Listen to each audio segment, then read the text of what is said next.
आम जगा भारी बढ़िया। मैत्रेय उवाच एमंते स्वामी वाक्य शुणी स्वभावे उन्नत तरुणी मदन बाणे भोळ चित्त बेगे धइला स्वामी हस्त वस्त्र कर शिवाम करे कटाक्षे चाहे काम भरे वृषली प्राय लज्जा छाड़ी रमण रसे चित्त बड़ी पत्नी निर्बंध मुनि देखी धर्म विषय मने दुखी दैव रूप जे ईश्वर ताहांगु करी नमस्कार एकांते जाई तार संगे मेल होइले रति रंगे पत्नीर मन रस सारी तक्षणे आचमन करी कर चरण धोई जले आसने बसिले निश्चले गायत्री मंत्र प्राणायाम करी चिंतिले विष्णु नाम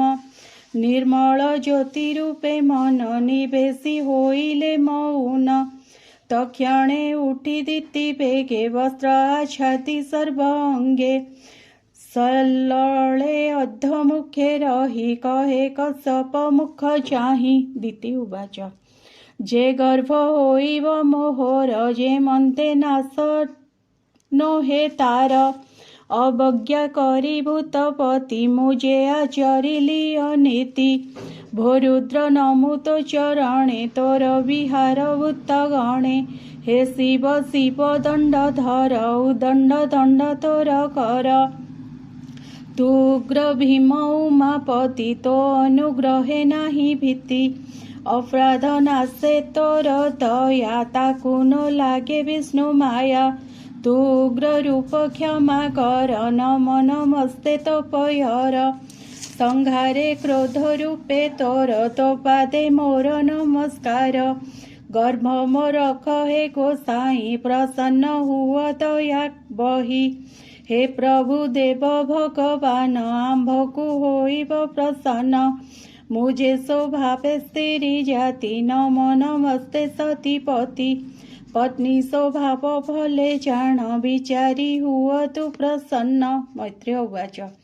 गर्भ आशीषे मन देई कंपे कश्यप मुख चाहि तक्षणे ध्यान छाड़ी बेगे मुनि कहंती पत्नी आगे कश्यप उवाच भो सखी शुण शुद्ध चित्ते कर्म तोहर आयते मुहूर्त दोष भयंकर देव हेलन कर्म तोर ए दोषु तोर गर्भगते जन्म होइबे बेनि सुते दुष्ट होइबे सयळे तप साधन कर्म बळे ए तिनि पुर राजा गणे विकळे खटिबे चरणे धन जीवन से हरिबे प्राणिंगी बहु दुख देबे निर्दोष प्राणिंगी मारणे परर मणिकर सणे ए आदि जेते पाप कर्मे बळे करिबे मति भ्रमे महत जने कोपजात बळे करिबे बेनिभ्रात ताहांकु देखि दुष्ट कर्म कोपिबे श्री पुरुषोत्तम ए मही तले देह बही विष्णु मारिबे बेनि भाई इंद्र जे सने व्रज धरी घोर पर्वत तपहरी दिति उवाच भोनाथ मोर पुत्र जेबे संसारे दुष्ट कर्म भावे विष्णुर हस्ते जीवे नाश एणे मोहर नाही त्रास तहिंकी मोर भय नाही ब्राह्मण कोपे मु डरई ब्राह्मण कोपे जे मरंती प्राणिंग बद्ध आचरंती ताहांक नाही सुख लेस नरके हुअंती प्रवेश कर्मर बळे जेते जोनि जन्म लभंती देह घेनी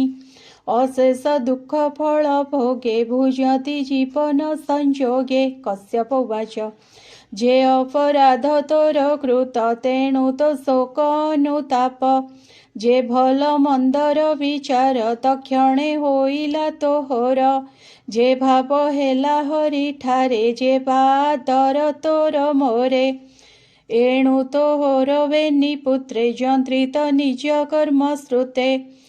विष्णुर हस्ते प्राण तेई सापु तरिबे बेनि भाई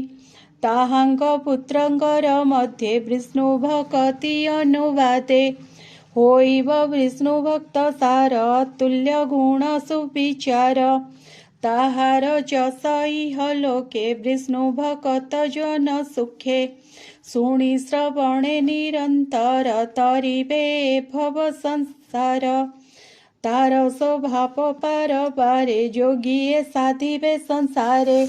होइब हृदय निर्मल अग्निरे जेने हेममल जे हरि सर्व घटे पुरी से हरि तारे दया करी तार प्रसन्ने संसार जेणुता नाही निज पर से महाभागवत पुणी ताजस गाई तरे प्राणी महात्मा महते महत भक्ति बळे सती चित्त विष्णु भक्ति अतिरेके अन्ते मिलिब विष्णु लोके पर संपदे से सुखित दुखरे होइबे दुखित हरिब जन शोक राशि निदाग ताप जेह्ने शशि देखिब तो पुत्र नंदन अंतर बाह्ये भगवान सुंदर वर सुकुमार कन्ये कुंडल हृते हार मैत्रेय उवाच पौत्रर गुणमान शुणि वैष्णव गुणे शिरोमणि अंतरे द्वितीय तीतो से